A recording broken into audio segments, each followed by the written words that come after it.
Hello. Hello. हा साहेब, कदम बोलायलो. हा बोला. जय महाराष्ट्र. साहेब जय महाराष्ट्र साहेब. आमचा पेशंट होता MGM ला. कुठं? MG hospital. हा बर. तर त्याचं बिल ना 280 झालं साहेब. 2,80,000. हा. आणि काय झालं पेशंटला? साहेब डेंगू झाला होता. डेंगू. हा. आणि मग किती दिवस होता ऍडमिट? 11 दिवस होता साहेब. 11 दिवस. हा. बाकी मेडिकल वगैरे IVI ची इंजेक्शन वगैरे बाहेरून आणले आपण.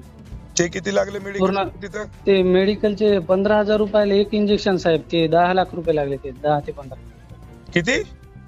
ते याचे मेडिकलचे साहेब लागले 1.5 लाख. हा. हा. आणि बाकी मेडिकल वेगळं. बाकी म्हणजे पूर्ण मेडिकल 3 लाख रुपयापर्यंत गेले. आणि हे 2,80,000 अलग? हा. हे 2,80,000 अलग बिल झाले. त्याच्यातला आपण 1,80,000 रुपये भरले. बापरे. हा. आणि आता ते परत म्हणाले 85,000 रुपये भरा. आणि 3 लाख मेडिकलचे दिले बी? हा. ते तर बाहेर मेडिकलचे वेगळेच 3 लाख दिले. यांचं 280 बिल झालं होतं. तर यांना आपण 180 दिलेत. आता परत हे 85 भरा म्हणाले. दे डॉक्टरला फोन दे. कोण आहे ते? डॉक्टर नाहीत साहेब, ते बिलिंग वाले. कोण आहे बिलिंग वाला? दे. बरं ठीक आहे.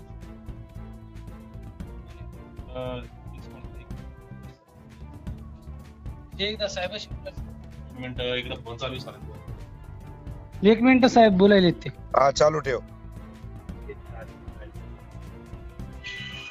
सर मला डिस्काउंट किती सांगितलं होतं?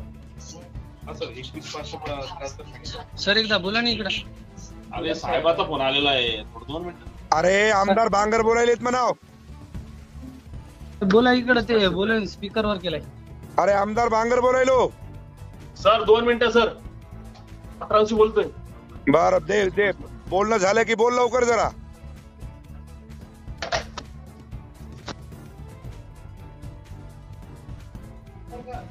जय महाराष्ट्र सर बोला. जय महाराज. अरे बाबा, हे डेंगू झालेला पेशंट 2,85,000 रुपये बिल झालं. 1,80,000 रुपये त्याने पेड केलं. 85,000 रुपये काहीतरी बाकी राहिले. त्यांनी मेडिकल 3 लाखाचं घेतलंय आतापर्यंत. माहिती ना सर सगळं. मला मी कर्मचारी बोलतोय सर. मी काय सहकार्य करू ते मला सांगा तुम्ही. मी ते सगळं सहकार्य करतोय सर. काहीच करू नको. मी तुमचाच माणूस आहे सर. मी बरं त्या डॉक्टरला बोलणं करून दे मला. कारण की 2,85,000 आणि 3 लाख म्हणजे 6 लाखाचं काय यांनी अमृत पाजलं त्या लेकराला देऊ जाणे. तेच मी काय करतो सर. वर त्यांना आयशूला पाठवतो सरांकडे ताबडतोब. त्या कोण सर? ते निकाले सरांच्या अंडर आहे सर पेशंट. आता ते शिफ्ट असतील वर कोणतरी आडकीने किंवा काय नाव अकोलवार. डॉक्टर अकोलवार दोघं असतील सर. अकोलवार आणि निकालजे. हो हो हो. म्हणजे 6 लाख रुपये म्हणल्याच्या नंतर खाटी खाना झाला की रे. आता सर 2,87,000 बिल झालेले सर टोटल. हो 2,87,000 ते आणि 3 लाख रुपये मेडिकलचे. बर बर बर. म्हणजे 180 भरले त्यांनी. 1,07,145 पेंडिंग होतं. त्यातून त्यांनी समजा 21,573 डिस्काउंट सांगितलं सर. अरे वा. जा तिथं वरी मला त्या डॉक्टरना बोलून द्या. चालन चालन सर. हो सर. इच्छा होती सर एकदम तुमच्याशी बोलायला मला. आज यांच्यामुळे योग आला बघा. चालतंय धन्यवाद. फक्त मला डॉक्टरशी त्यांना पाठवून बोलणं करून द्या. चालेल सर चालेल. मी सर तुमचा नंबर घेऊ का यांच्याकडनं? हा माझा नंबर घ्या. मला डॉक्टरशी बोलणं करून द्या. चालेल चालेल. ओके. हॅलो डॉक्टर साहेब नमस्कार. हा नमस्कार. आमदार बांगर बोलतो. हा नमस्कार साहेब. नमस्कार. एक आदित्य माणिकराव सरकटे म्हणून पेशंट आहे माझ्याकडचा. हो हो हो हो. साहेब ते 3 लाखाचं मेडिकल आणि 2,85,000 रुपये तिचे फी म्हणजे हे झालंय बिल झालंय. 1,80,000 रुपये जमा केलंय आणि बाकीचे पैसे राहिले.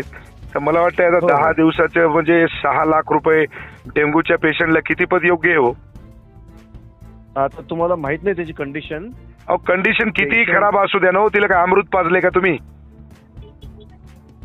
10 दिवसाचे 6 लाख रुपये कशाला म्हणतात तुम्ही? ना त्यांचा भाऊ डॉक्टर आहे. दादा मला सगळीच कल्पना आहे. माझा भाऊ MBBS MD आहे.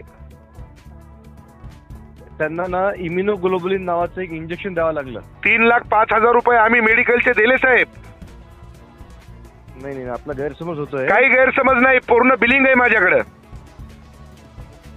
3,05,000 रुपये बिलिंग दिलं म्हणजे मेडिकलचे, आणि 2,85,000 रुपये आपल्या दवाखान्याचं बिल झालंय. त्याच्यातलं 1,85,000 रुपये आम्ही जमा केलेत. अडचण काय आता बाकीचे जे पैसे राहिले ते आता तेवढं कमीत कमी डिस्काउंट तर द्या. 21,000 रुपये डिस्काउंट देताय तुम्ही, म्हणजे 6 लाख रुपये डेंग्यूच्या पेशंटला मेडिकल आमचं आणि 3 लाख रुपये द्यायचे म्हणजे किती पद योग्य हो सांगा बरं. नाही आपण आहे ना, आता आपण फोनवर बोलतोय. हा, ते जरा बोलणं आपल्याला, एक तर पेशंट अतिशय गंभीर होता, व्हेंटिलेटरवर होता. अहो किती व्हेंटिलेटर असू द्या ना, रोजचे किती रुपये लागायले त्याला मेडिकलचे सोडून. तुम्हाला बिलामध्ये दिलं असेल ना, रोजचे किती बिल आहे त्याच्यात दिलं असेल ना. अहो सगळं दिलंय दादा. 6 लाख रुपये कशाला म्हणता तो? अरे असं गोरगरिबाला लुटू नका हो. हात जोडून आपल्याला विनंती आहे. हे बघा प्लीज तुम्ही ना, प्लीज लुटू प्लीज काहीच मला सांगू नका तुम्ही, मला काहीच सांगू नका तुम्ही. या पद्धतीनं जर तुम्हाला दवाखाना चालवायचा असेल तर आम्हाला ऍक्शन घ्यायचा अधिकार आहे, ध्यानात ठेवा. 6 लाख रुपये कशाला घेता हो?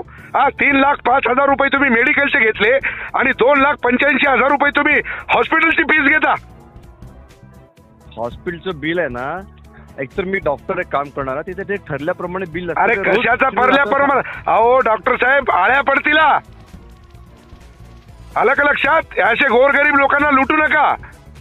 मी आता आरोग्य मंत्र्याला बोललोय, हे योग्य नाही, तुमचं ध्यानात ठेवा. म्हणजे जेवढं मोठं युनिट तुमचं हॉस्पिटल म्हणजे तुम्ही लोकांना लुटायसाठी केलंय का? ह्याला लुटणं कसं का म्हणणार? पेशंट चांगला झाला, बरा. अरे पेशंट चांगला झाला तर पैसे घेण्याची काही पद्धत असती ना हो. हा, जे ठरलं. आता तुम्हाला कल्पनाच नाही पेशंट किती सिरियस होता. तुम्ही अहो किती पेशंट. नातेवाईकांनी मला बोलले ना, त्यांनी सांगावं की आम्ही लुटलंय किंवा आम्ही. अहो मी त्यांचा नातेवाईक आहे हो, माझ्या मतदारसंघातला पेशंट आहे तो. नाही, मग तुम्ही मला अधिकाने फोन केलात की त्या पेशंट आपण दुसरीकडे शिफ्ट केलं असतं त्यांना. अहो कुणीकडे पेशंटला शिफ्ट केलं असतं, पण ही पद्धत आहे का? अहो ज्या वेळेस दुःखाची घटना येते ना, त्यावेळेस माणूस अंगावर सगळं. तुमचं म्हणणं काय आहे? माझं म्हणणं एवढंच आहे की ते बाकीचे जे पैसे येतात ते घेऊ नका. बरं ठीक आहे, करा तेवढी मदत.